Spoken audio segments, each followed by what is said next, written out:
Predator Pod Buddy Build Part 2 right now.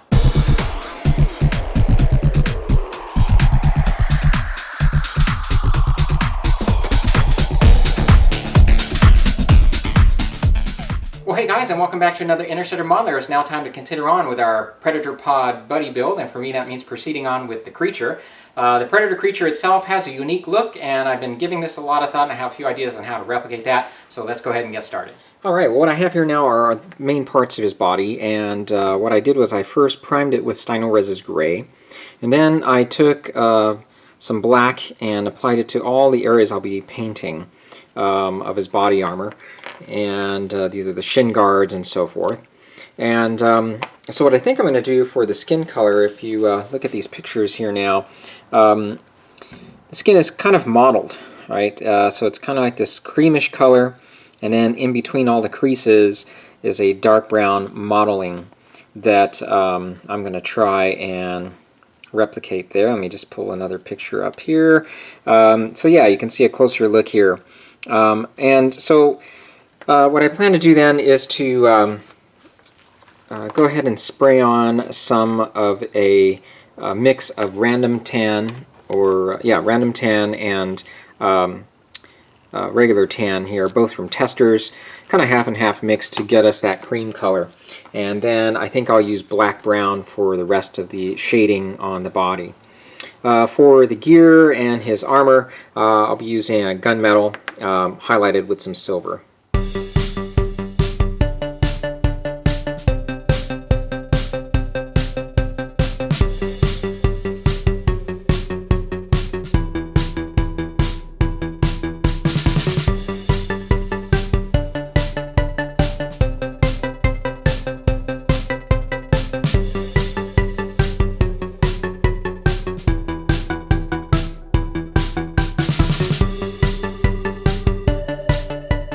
Okay, so what I wanted to do in order to get this feathered look, I wanted to use my Renegade airbrush. And if you're not familiar with the Renegade, it has a control knob there that allows you to regulate the amount of paint coming out of your airbrush a lot more accurately than the Patriot. And so what I wanted to do is get this feathered appearance, because I didn't think I could manage that too well with a regular brush. So I'm going to bring back some of the cream now by dry brushing some of that on, and then we'll move on to applying some of the darker splotches using black brown.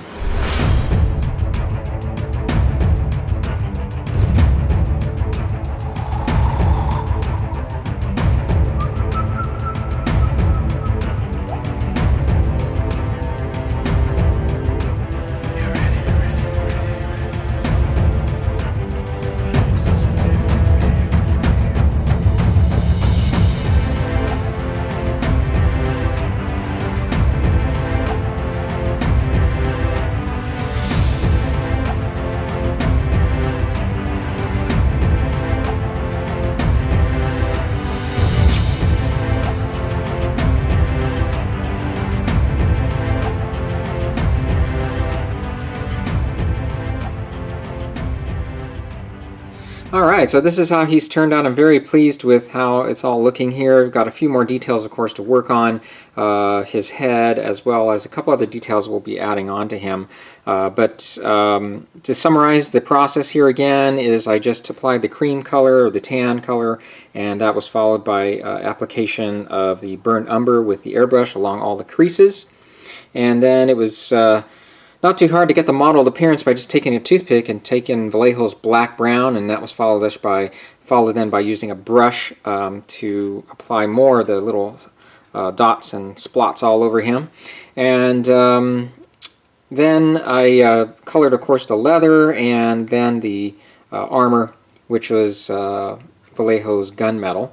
And as you saw, I also applied a wash to kind of tone it down because it was a little too shiny there. So I'm going to give this time to dry, and then we're going to work on the head next. I just used liquid mask to just mask off the back side of the hair, so I won't have to repaint that all over again by having it colored silver. But we're going to go with a gunmetal color for his helmet as well.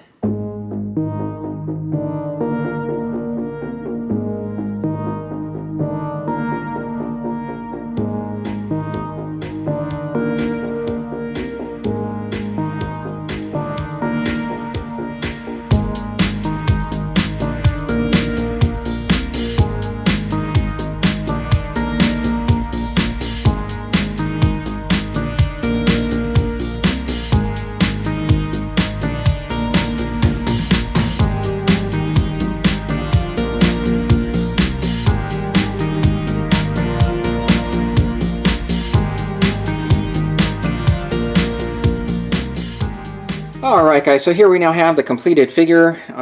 Very happy with the way he's turned out here. The figure measures about 4 inches, a little over 4 inches from head to toe here. Bear in mind he's in a seated position. And one thing I found helpful, by the way, when painting him was to use reference photos from Sideshow. If you're not familiar with them, they are a company that makes beautifully detailed 1/6 scale figures. Had a hard time finding any good real stills from the movie, particularly because he's in the dark in the film most of the time. It was hard to get anything that would be useful for helping to replicate the look of his skin, but you'll find those pictures helpful. Just Google Sideshow original predator creature, something like that, and you'll come up with the same reference pictures that I used.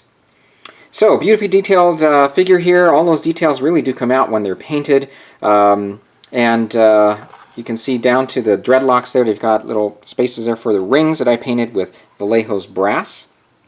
Let me go ahead and close in on that a little bit here, give you a close-up shot.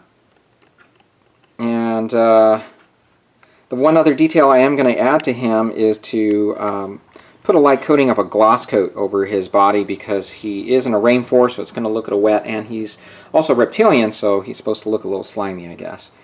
I will point out that one mishap that did occur was I lost one of these little spikes here that protrude from his arm piece, and you know, when I was looking at the pieces, I noticed that was one piece that was really small, and it comes with 2 of those, and I was afraid I'd lose one, and sure enough, that's what happened. So I'll keep looking around. If I do come across, of course, I'll add it onto his arm piece there, but I'm afraid he's going to end up with 1 spike. And this little weapon here is included with the figure. It is a separate piece, and there is a slot on his arm piece that you rest it against. And the seat itself also has a small little opening there to glue the end of the weapon into. Alright, so now that he is completed, I am ready to move on to the display.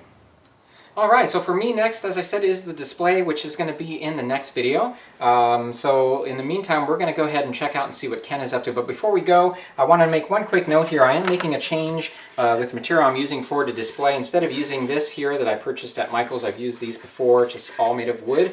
I'm going to be using Foamular, and I've already created the display. You can see here I took a sheet of this Foamular, which I purchased at Home Depot, and cut it down to the same size of the other box that I was using, and put some wood on the side of it, and so it is all set to go. Now the reason why I wanted to do this is, one, I've been wanting to try this Foamular for quite some time. It's something that is, you can carve it, you can do all kinds of things with it. There's one channel called Black Magic Craft, which I'd highly recommend, by the way, if you're getting into making display bases and dioramas. This guy does a lot of things with different materials for dioramas and miniatures, gaming miniatures, those types of things. He's even gotten into 3D printing, so check it out. The link is below. But I figured in this particular instance, you know, I'm going to be creating this jungle terrain, which is going to amount to putting together those leaves that I ordered that you have to put together and create little plants, and I figure I needed something penetrable to get those to stick into versus trying to figure out something that I could coat this with or have to drill holes into this. But there's going to be so many of them that I figured this would be an opportune time to try something like this out. So I've been wanting to do that for some time, so I'm going to go ahead and give that a shot. Alright, let's go ahead and check in on Ken. Hello, in this video I'm going to continue working on the ship, doing most of the painting and also finishing up the wiring inside of the ship as well that I'm modifying. So let's go ahead and take a look.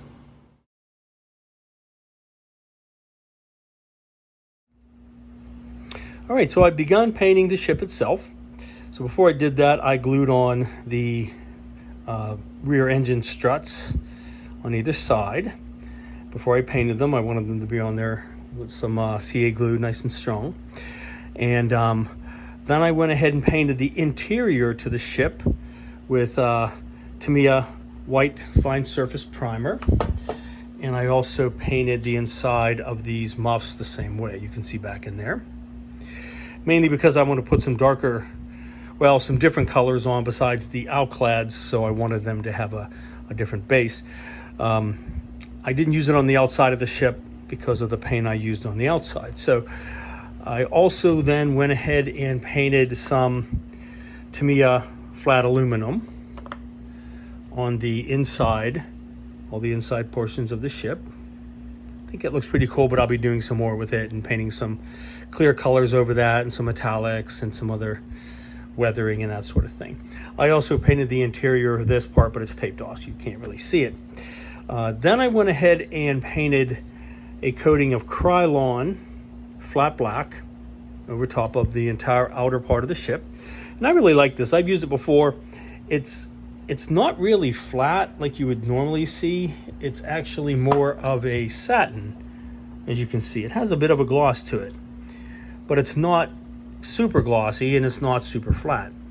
So normally the outclads that I'm going to use, you would use their gloss black that it comes with, but it's very glossy and shiny, so you end up with a really super shiny looking metallic, and I don't want that on this ship. Wouldn't look right for this scale. So I've used this before where I used the outclads over top of this, and it comes out really nice. So I have the entire outside all painted with the Krylon black. So now I'm ready to go ahead and start putting on some of the outclads. And what I'm going to be using is the main color I want to start with is called magnesium. It's kind of a flat silver looking metal.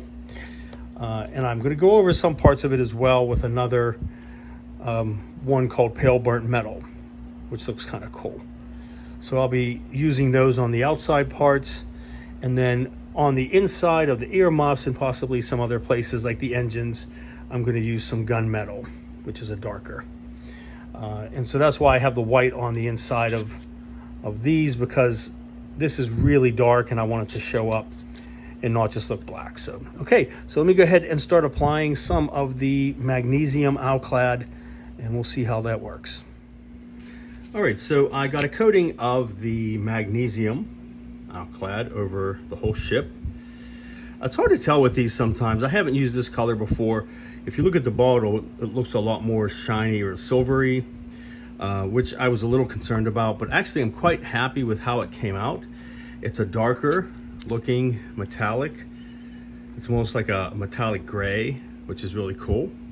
So I'm happy with how that looks. I think it came out really, really well. And I think it really goes well with the theme of the Predator. So I have that over all the different parts. Of course, I still have the Tamiya silver on the inside of the ship. I have it over the whole bottom. So very, very cool. It's a nice base coat. I really like it and how it came out. And it looks great over that black as well. I think it turned out fantastic. All right, now I also got some of the jet exhaust in those little areas at the top there. It's kind of subtle. I didn't want it to be really extreme. And then those engine exhausts, and then the bottom,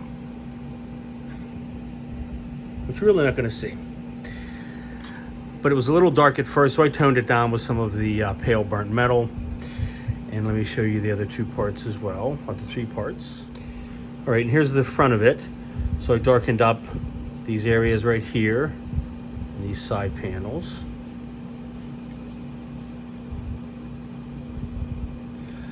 You can also see some of the pale burnt metal that I kind of shaded it on. I darkened up these areas just a little bit, give them a little bit of burnt look, but nothing drastic. A little more pale burnt metal on the top as well. All right, so I like it as it is right now. I can always do some more weathering on that. The engine muffs, I first painted on the gunmetal, but it looked really, really just almost black on the white. So I went back over it with some of the magnesium, left a little bit of darker spots, and also some of the, I put some of the jet exhaust in there as well to darken it.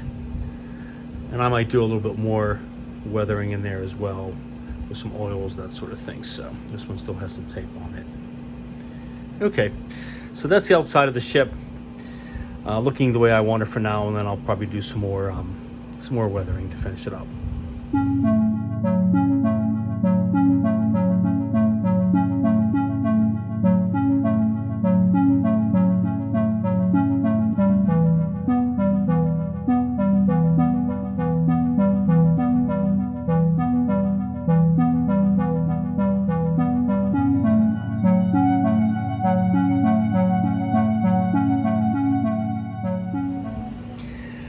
working on the lighting on the interior of the ship, and I want it to be green. I'm not sure why. I just kind of like that idea. I think it goes well with the Predator.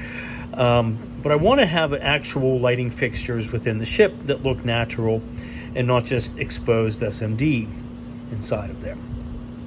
So I'm working with this side lighting fiber optic. It's really thick. And so when light goes through it, it doesn't only come out the other end, but it also glows the side, the whole thing, the whole tube. So I found a piece of, or some tubing that I have, which is the right diameter. It's 5/32 of an inch from Evergreen. And this fiber optic fits just perfectly within it. And then that way I can have some structure around it, but have it glowing within that structure. So as you saw in the previous stills, I first of all started out with these two side tubes where I cut out some sections from them. I cut off some angles, and then I put some stripping around them. So when the tube goes up into it with the fiber optic, it's going to glow through those openings that I cut out, the channels. And I can even kind of angle them in a little bit so they're directed as though they were actual lights. And then I took some of this rectangular flat stock and I cut some little pieces, and I just put some little separators with this thin stock here in between them until I made this centerpiece. And I just took a thinner tube and I cut off a couple of pieces for the bottom. And let me put that into the ship and I'll show you how that's designed to fit in. All right, there you go. So it goes in the top, back, and they're just kind of stuck in there right now. I have to get them positioned correctly. But the tubes on the left side and the right side are going to have a light at the bottom. It's going to light the side lighting fiber optic, but it's also going to have green light coming out of the end there at the top, which is going to go between those blades or those ridges and kind of make that glow as well. Let me see if I can get one on there and kind of show you what it's going to look like. All right, and again, I'm just holding it here, but you can see this is going to glow through the tube, and it'll be angled, so it's going to light up. It's going to light up those ridges, and they're all going to be painted. I'm going to paint these first so that the light will be just glowing through those side ridges and glowing through the openings.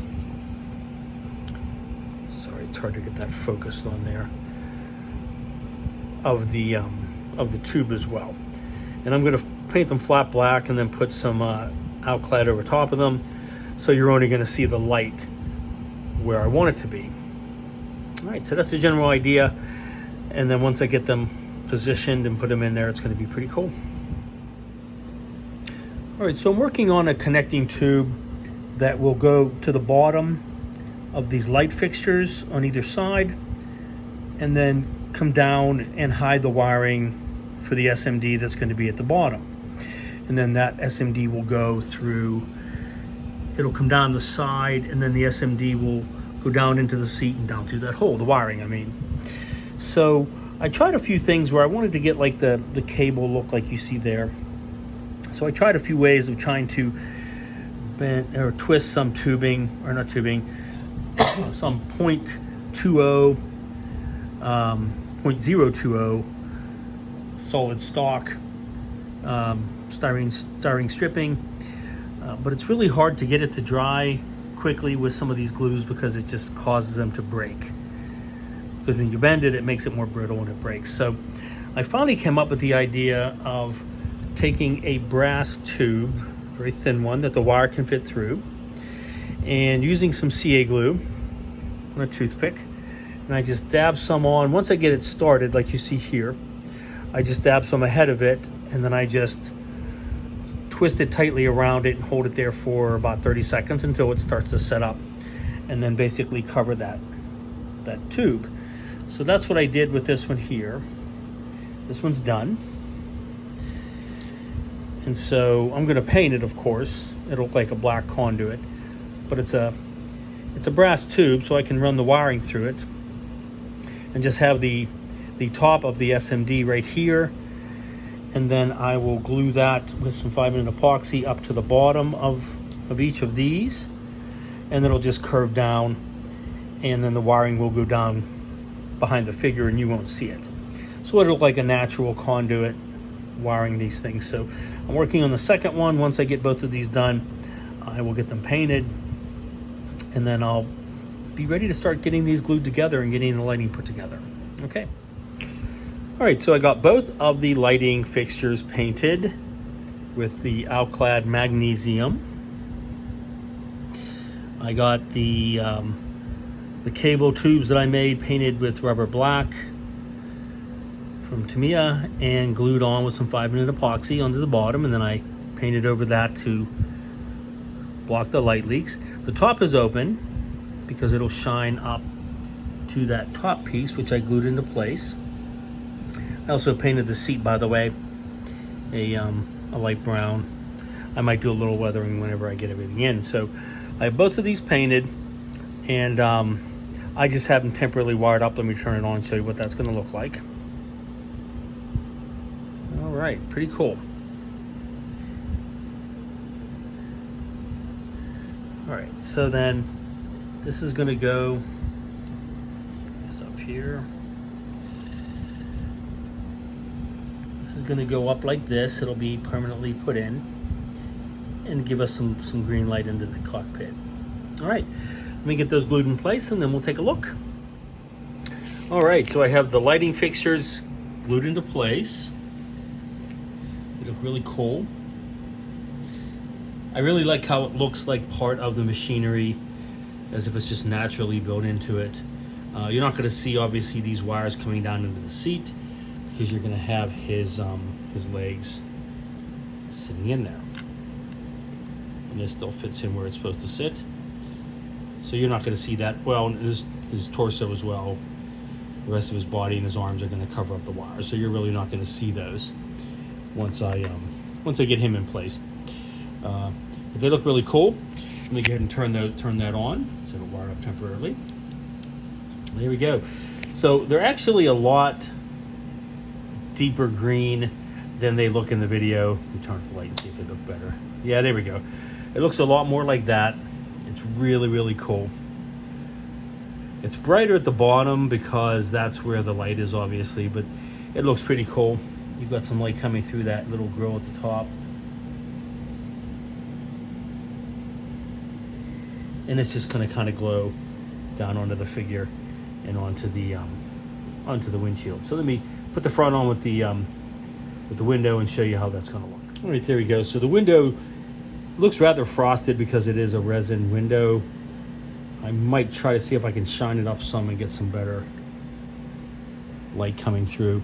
But the front's not going to be closed most of the time. It's going to be open, so you'll be able to see inside and see the machinery and the figure lit up.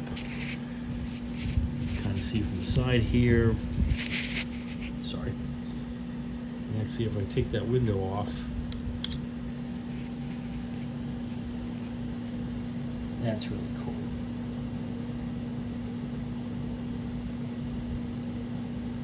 All right, so that's pretty sweet. I really like how that turned out. I think that's really going to make the kit really stand out. All right, so a lot of progress coming along on the ship. In the next video, I will be focusing on the Predator, who I've begun, and working on a few cool surprises for him too, and also beginning on the diorama for the base. All right, thank you. Well, there's no doubt the same words popping into your head right now, and that is, wow, those modifications look amazing. Ken sent me some pictures earlier this week just to show me how things were coming along, and I couldn't wait to see the video, and they look fantastic. As you're discovering, Ken is quite the talented builder, so if you want to see more of his work, again, search for him here on YouTube under Ken Spriggs. So coming up in part 3 now will be me working on the display, and I know Ken has more work to do with his creature and his display. So it's time to close out this video, and as I do so, I'm going to be sharing some pictures that were sent to me from Shannon, one of my subscribers, and they are pictures of the creature seen on the original set of the movie. And how does he have them? He worked on the actual movie as a creature effects coordinator.